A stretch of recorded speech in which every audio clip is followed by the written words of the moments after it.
Hello, I'm very tired. I woke up, I think, 30 minutes ago, and it's 2 o'clock. So, what are we going to cover in this one? We're going to cover conditional formatting, and I think we can do butterfly, but I don't think I'm going to get to that this video. We're going to do that immediately after this one, if I don't cover it in this one.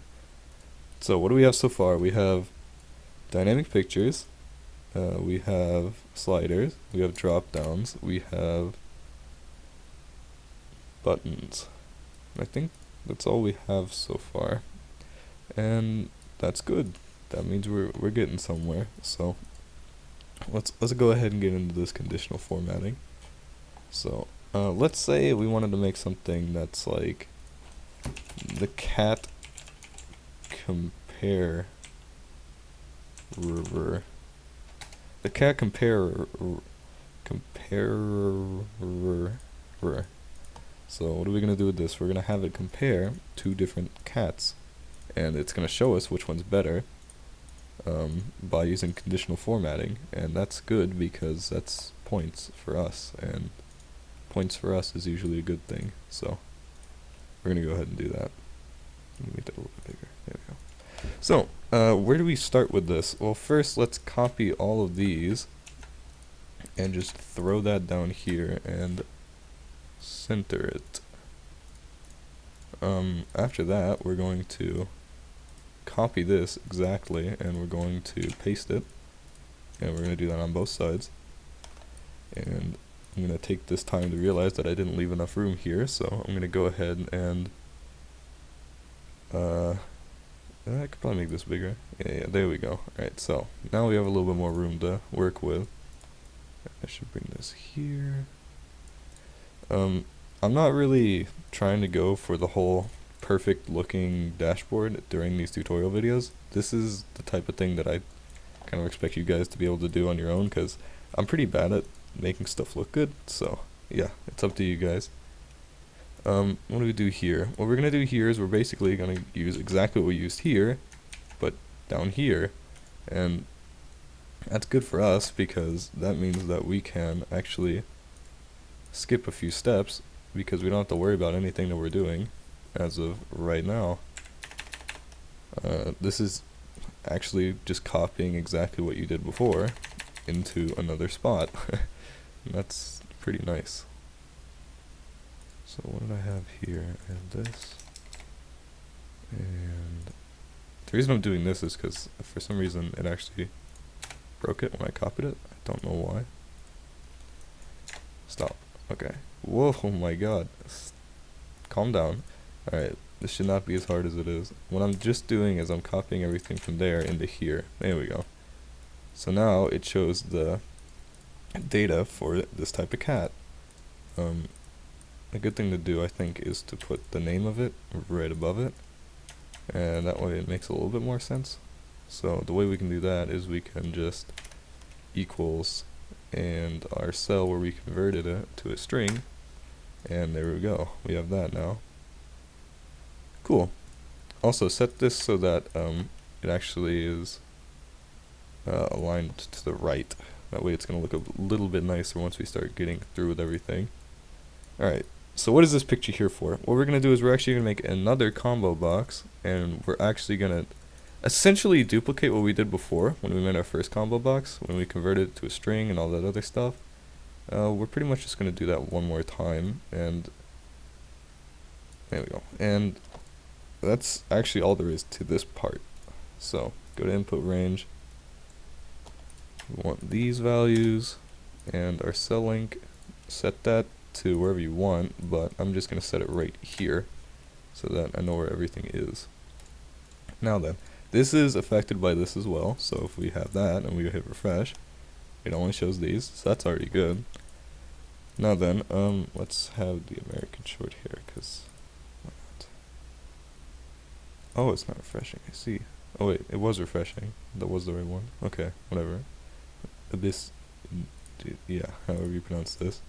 So what we did here, we're going to do that again, just copy this and paste it down here, but instead of having this be the cell that it looks up, it's going to look up this one.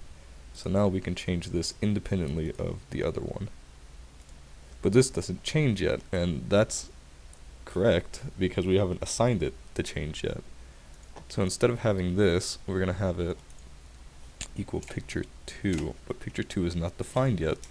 So what we're going to do is, we're going to just get rid of that for a second. We're going to have picture 2. We're going to define a name real fast. We're going to go to formulas, there we go. And we're going to define a name. We're going to call this name picture 2. And we're going to have this refer to over here. And remember when we had indirect before? That's still very important and it still needs to be there. So make sure that when you're doing this, you have indirect and then the cell linked right here for your second one. And now you have picture 2. And what picture 2 will do is the same thing as picture 1, but it's a different one because it's picture 2. There we go. So now we have this. This changes independently of that. And that's good because now it does things. And we like that because now we can compare two different types of cats. But there's nothing here. And so what we need to do is we need to... I'm just going to go ahead and copy these. Paste that here. Oh, did this break again? It did. Alright. So, hold on a second. Copy, hit enter. If it does that, it just means like when you copied it, something got changed, but that's okay. Now then, go to here, align to left, and now it looks kind of nice, you know, it's right next to each other. But this is pulling data for this cat and not this cat, so what we have to do is we have to go and change the lookup value from B27, and I remember this off the top of my head because I was looking at it, to B30, and now it'll pull data. Alright, never mind, I guess I was wrong. It should pull, oh no, wait, B27 to B29, there we go, yeah, B29, and now it'll pull the data for the other cat, and then we can just drag that down, and I screwed everything up, so it's not. Remember to put $signs in front of these so that it doesn't change when you drag it down. Don't do that for everything, but for most things, that's usually why it gives you a bad, when it gives you an error message like that. Oh, okay, never mind. Oh wait, no, that's right. That's right. The reason it's doing all these 1000s is because that's dependent on the column index number, and I forgot about that. I'm very tired. That is why I'm making all these really bad mistakes.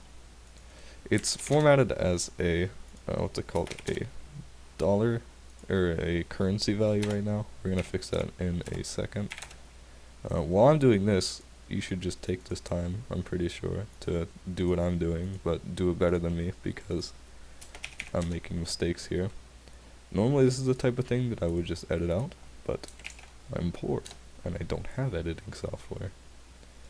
Is this 13? Yeah, I'm pretty sure it just goes all the way down. So 13, and then 14, and 15, 16, 17, 18, and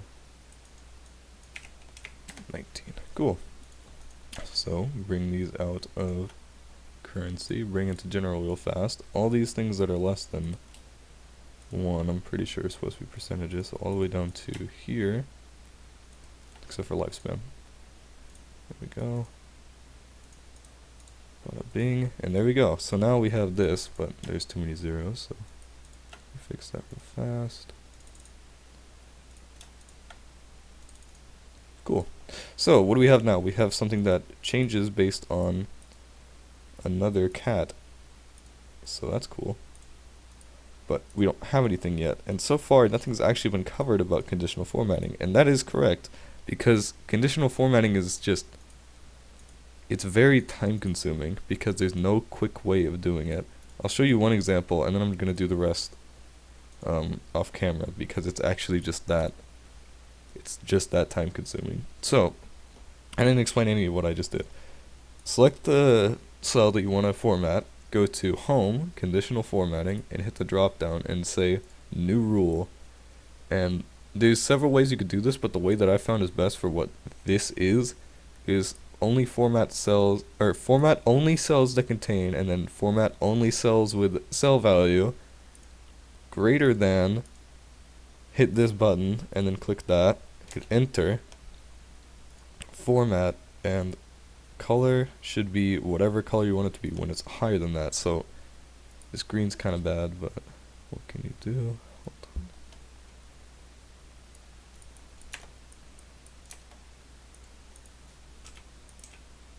Alright, very, very bright green. There we go. And now when you hit OK, if this is greater than, it should go green, and that's nice. But I actually realized this is not the correct color here. So if you want to fix your rule, if you make a mistake like I did, go to edit rule and then format and then change the color from that to red, because this is price and you don't want price to be higher. So that is only one rule, so you actually need to make another one for when it is less than this cell, and then you go to format and then you can hit green, and now when this is less than, it'll become green to show that it's better. So yeah, there we go, there's that. But that is for one cell. That entire process is only for one cell, so you need to go to new rule, format only cells that contain greater than blah blah blah, this, how, format, greater than is red, bada bing, format only cells that contain less than. So as you can tell, if you have to do this with every single thing in here, it's going to take quite some time, and that is correct. And that's why I'm going to end the video here, because this entire process is the most time consuming thing you can do, but it is, 3 points. So I'll catch you guys in the next one. Next one will be, what's it called? Butterfly charts. Alright, see ya.